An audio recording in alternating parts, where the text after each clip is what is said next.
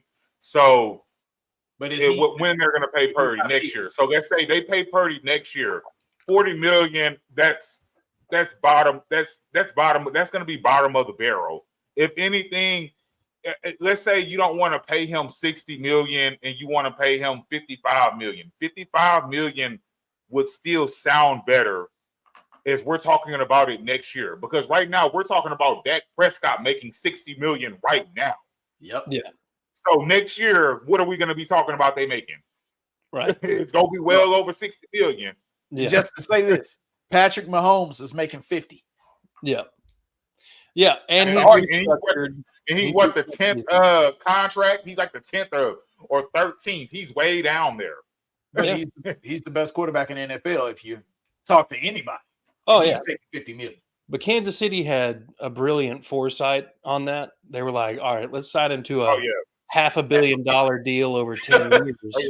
That contract's bad. That's a bad contract. I mean, it's for Kansas City is a good contract, but that's a bad contract. But no, how he has it set up, he can actually restructure it every year. But he's choosing not to because he wants to keep Travis Kelce. He wants to get some receiver help. Yeah. He knows that, man, I want to win Super Bowls. I want to be better than Tom Brady. I can't be better than Tom Brady on my own, demanding the most money out of any quarterback in NFL history. Yep. Oh yeah, but he also owns part of the Royals and stuff like that. So like those things make a difference to certain people when you're investing and doing things right. So he's doing things right with his money on the outside. A lot of these guys aren't. Yeah. Like, just to be honest, they're not. Quarterbacks normally do the right thing with their money. That's why they're the face of franchises, because they're supposed to be the smart ones. They're supposed to be the ones that make good decisions. They're supposed to be the ones that stay away from massage parlors. That's what they're supposed to do. So you pay those guys. Mm-hmm. That's why Trevor Lawrence, he's in the top 4. No, he's not. He's any number 1 right now? No. Trevor Lawrence contract number 1? No, so he won't hit 60 million until next year. No. Yeah, I know he don't hit 60 million, but I think his contract's the biggest contract right now. It is the biggest contract in terms of just like raw numbers, but when you break it down, he still has because he's what, 2021? Yeah, they got him the extension. He's older than that. He's still got his 5th year. No, he's still got his 5th year option. And then the extension starts, and it doesn't get up to 64 until like 2029. But which one of us thinks that Trevor Lawrence is worth that? Well, I feel you, but how much of Trevor Lawrence's opinion do we have based on what we saw his rookie year, and how much of that is based on what we saw last year, where his offensive line was abysmal, and Calvin Ridley did not run the right routes and actually accounted for 7 of his interceptions. Yep. What I will say with Trevor Lawrence is I'm not going to call him a bad quarterback. No. That I'm not saying he is. But he got paid too early. He has not earned that. I'm not going to disagree with that. So he still got his 5th year. So hold on. So he just finished what year was this that he just finished? His 4th year or his 3rd year? We're going into year 4 right now. So we're going into year 4. Okay, so I'm not mad. Okay, so I believe that this was the right time to pay Trevor Lawrence, even though he's not worth it. Because think about it like this: he was the number 1 pick, so he's gonna have that 5th year option. Right. This is why the Cowboys are always in trouble. This is why they're always in trouble. Their quarterbacks are never first-round picks ever. I agree, but I also agree they should have paid that early the first time. They should have paid him. They should have paid him. That was stupid. They should have paid him this offseason. They should have already paid him now, just like they should have already paid. But that's beside the game. My teams, I don't even care. Whatever they want to do, they want to get worse on their own. They get worse on their own. With Trevor Lawrence, like I said, he's going into year 4. You pay him this money. What is it, $55 million he's getting a year? So you pay him this money. That's when Dak Prescott or whoever the next quarterback comes up and gets this $60 million, we're not even going to care about Trevor Lawrence anymore.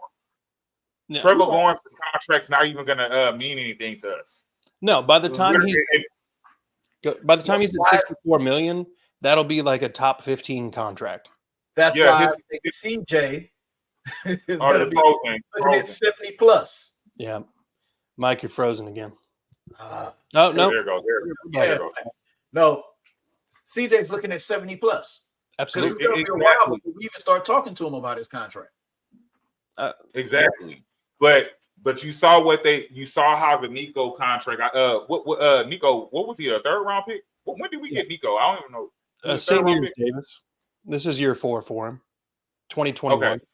Okay. So my thing about like I say, so when CJ comes up, I would want Nick Caserio to at all costs, especially if CJ does good, at all costs try to pay CJ early. It doesn't matter. The owner loves CJ. Yeah. The owner loves CJ. So I'm not worried about them possibly not paying him anything. That won't be an issue. It's just I'm just talking about, but for the future of the team, if you go ahead and you know this is your guy, pay him. Like I say, Trevor Lawrence, even though we're not sure about Trevor Lawrence, where else are they going to go? Back to Gardner Minshew? It's going to be the same contract as Trevor Lawrence. He got his contract after his 3rd year. I believe that's what they're going to do with CJ, and let CJ and them have a conversation. Say, hey, we got some other things we need to do with the money right quick. Trust me, we're going to pay you. Let us get Stingley under contract. Let us start figuring out if we're going to keep Petrie and Christian Harris. There's a lot of guys' money is going to come up before his. And at the same time, CJ's, Will Anderson will probably be a 16, 17 sack a year guy. Got to pay him too. Yep. You can't pay everybody. A couple things that are going to help us is by the time CJ is in his 4th or 5th year, let's just say let's just say they haven't re-signed him to that point, and he's just in his 5th year deal. Laramie's deal would be coming up for either an extension or he's going to walk. Mm-hmm. That would be the end of, maybe we might have one more year with Nico. We would probably have the year if it's 5th year, then we have to extend Tank Dell, whose contract would have been the year before. Yeah. So I mean, they're gonna have to make some moves, but I think with Diggs leaving, Danielle Hunter would be somebody that, like, he's only 29 right now, but he signed a 2-year deal. That would open up some money down the stream. There's some ways of opening up some stuff to make it, feasible for CJ Stroud to get some big monies while also bringing in some weapons and whatnot. But I think from this point on, once we get CJ Stroud locked up, we got to, like, every pick's got to be a home run in the draft. Yes. Yeah. Danielle Hunter, if we even keep him, Danielle Hunter is going to be off the books by the time even if we're paying, even if I'm saying if we pay CJ early, Danielle Hunter's only on a 2-year deal. So if CJ's going into his 4th year, Danielle Hunter is either going to be re-signed or gone by then. Yeah. So that's going to be a difference. The thing about it is Danielle Hunter is going to be 31, maybe 32 years old. If he wants to stay in Houston, do you let him walk? What will Will Anderson look like by then? We don't know. Well, there's going to be a lot of things.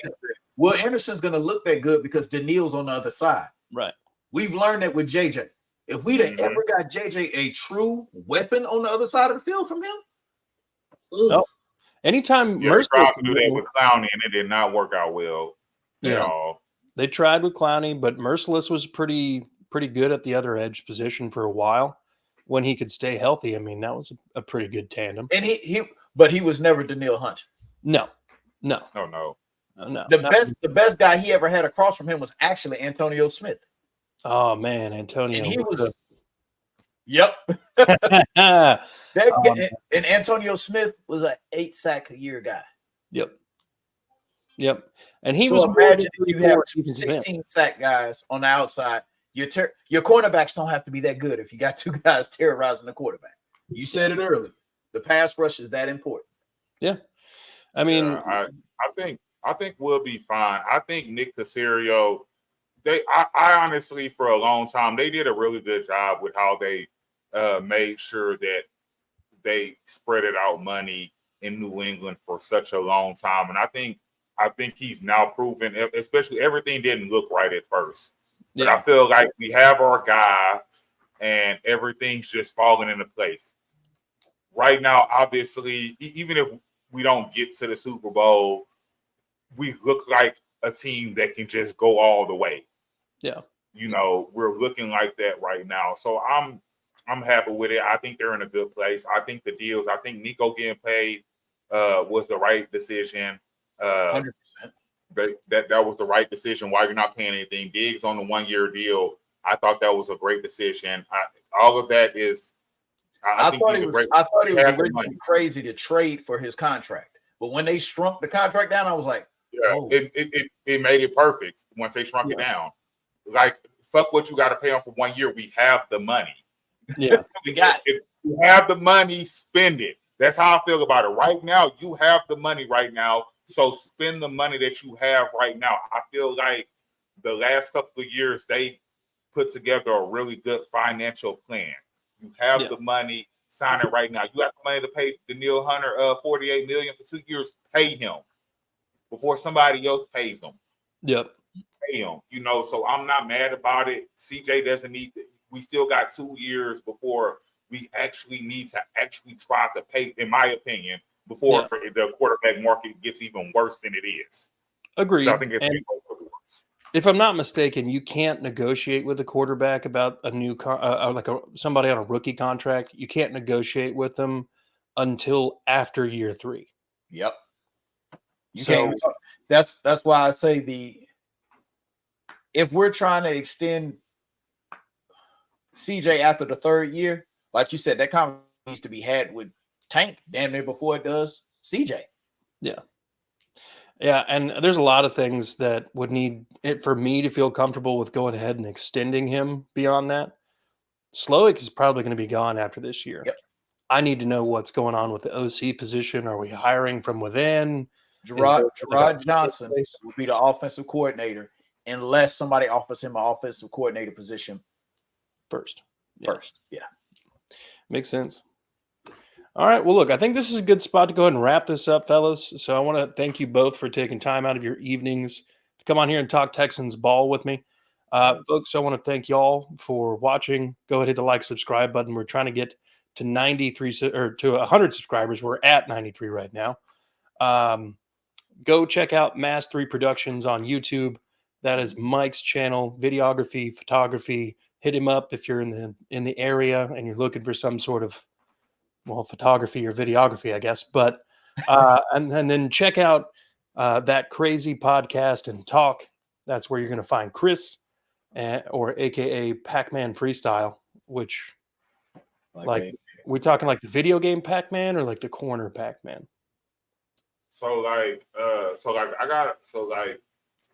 About 10 years ago, I got like a Pac-Man tattoo like on my side. So like it comes all across my chest. I have like the ghost, and it's kind of like eating the ghost up type thing. They're kind of trying to run away. And then it just something I did a long time ago, and the name kind of stuck. Valid. All right. Well, look, y'all hit the notification bell so you don't miss any future content. And go ahead again, subscribe. And check out the other channels, Third and Teal, Unstable, Titan Takeaways, and Curtis's Podcast Network for this AFC South show. We're going to be all doing 2 episodes a week. We're going to be intermingling. The next time you see us will be September 4th, and we'll be having one of the Colts guys on here. We're going to preview the Colts-Texans game that following Sunday, and then we'll have a reaction for that game as well. So, boys, you got any closing comments? No, I look forward to making some glue. I feel that.